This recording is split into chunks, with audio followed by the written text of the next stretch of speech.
there's always going to be this grip fighting battle that goes on at your partner's near knee and elbow. Your partner knows that if you have a hand on the knee for long amounts of time, you can pull the knee down towards the center line, away from the elbow, and exploit the space between the knee and the elbow. So what they're going to do is they're going to keep knee and elbow connection, or they're going to look to strip the grip at the knee. So what this is going to look like is you're fighting from these positions here, and your partner will grab your hand, they'll extend the leg, they'll strip the grip, and now they'll try to control your hand so you can't get it back, and they'll use that to start reaching towards you with the bottom leg and trying to lock you in half guard or go to reverse del hiva and start to mess you up from there, okay, and put you back in front of them. So there's always going to be this battle at the near knee and elbow, her trying to strip the grip and me trying to keep a grip above the knee.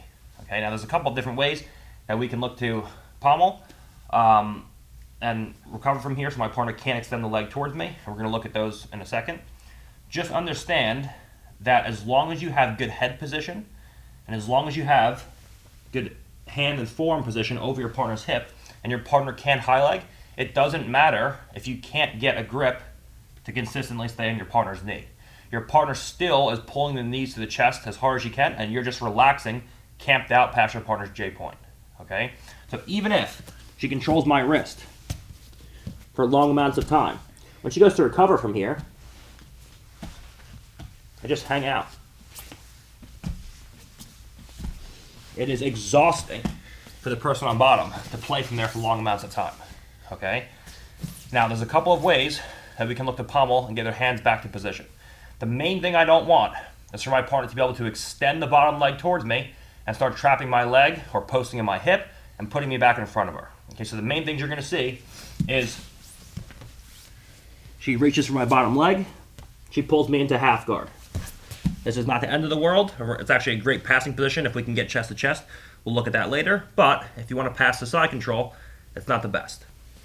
She can extend the bottom leg. She can put me in reverse del hiva, like so. Now she can re-entangle my legs. She can extend her bottom leg and bring it to my far hip. Use that to push, and then put me back in front of her and give me all kinds of problems. So the extension of the bottom leg reaching towards me is what's going to give me issues and put me back in front of my partner and have her re-entangle my legs and form some kind of connection to start attacking me. Okay? So whenever I see we're playing this grip fighting battle, have the confidence and understand that if you have good hand position and good head position over the far shoulder, just play a pommeling battle.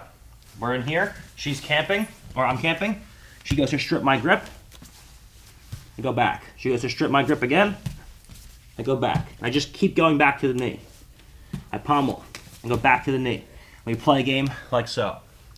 If at any point, and we're going to look at this, is going to be a little bit later, just understand if at any point the knee is not available, she strips the grip, she goes to bring the knee in, I can go to the ankle. Now when she goes to strip the grip on the ankle, I can always go back to the knee. So she has to extend her leg in order to strip the grip on the ankle, and that exposes the knee again. So we play a dilemma game between knee and ankle.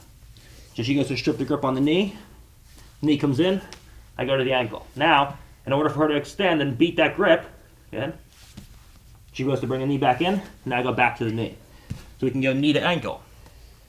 Now, if you're dealing with someone who's just so good at pommeling, and you feel like you're about to lose position, and I feel like the hand just cannot get to the knee, cannot get to the ankle, I can start coming in, and I can use shin pins, like so, where I go knee to elbow connection, and I just pin my partner's heel to her butt. And now, when she goes to reach for me,